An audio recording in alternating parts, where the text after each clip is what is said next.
साद बिन अबी वक़ास मेरे नबी के सहाबी, वो सहाबी हैं जनाबे वाला जिनके बारे में मेरे नबी ने फरमाया है, ऐ साद तेरे ऊपर मेरे माँ बाप कुर्बान हो जाएं।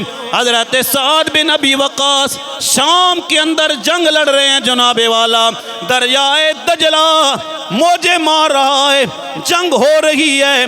हजरत साद बिन अबी वक़ास के साथ 60,000 फौज है, 60,000 का लश्कर जरार है, लेकिन आगे जनाबे वाला दरियाए दजला मौजूद है, वो मौजे मार रहा है। हजरत साद बिन अबी वक़ास आ गए, कहने लगे ओ मेरे सिपाहियों क्यों खड़े हो, छलांग क्यों नहीं लगाते दरिया के अंदर। फरमाया हजूर आप हुक्म देंगे तो दरिया के अंदर हम छलांग लगा देंगे। हजरत साद बिन अबी वक़ास ने फरमाया पहले मैं अपना घोड़ा दरिया के अंदर डालता हूँ।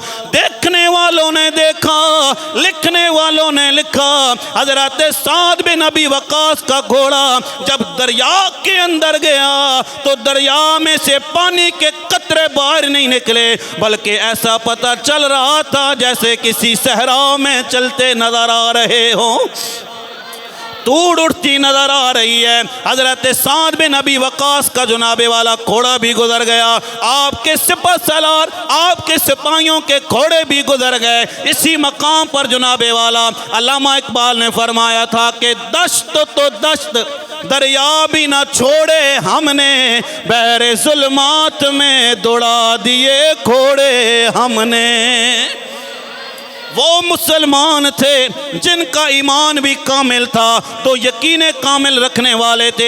हजरत साद बिन अबी वक़ास का जनाबे वाला जब लश्कर निकल गया, हजरत साद बिन अबी वक़ास ने अपने सिपाहियों को बताया, कहने लगे ओ यारो बताओ किसी की कोई चीज़ तो दरिया के अंदर नहीं रह गई है। एक सिपाही ने बताया, फरमाया हुजूर मेरा पानी का प्याला रह गया है, दरिया के अंदर लकड़ी का प्याला दरिया के अंदर रह गया है। हजरत साद बिन अबी वक़ास ने फरमाया कहो तो तुझे दरिया में से पानी का प्याला निकाल कर दे दिया जाए। वो कहने लगा हुजूर अभी तो दरिया ले गया होगा, बहा के ले गया होगा।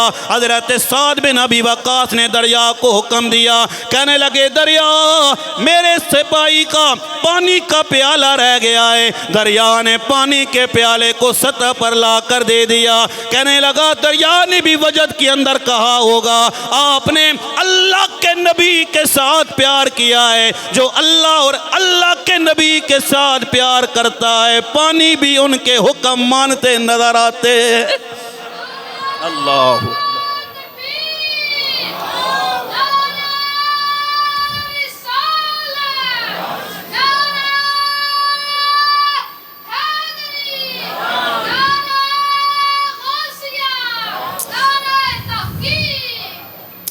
बात आ गई है तो सुनिए ज़रा,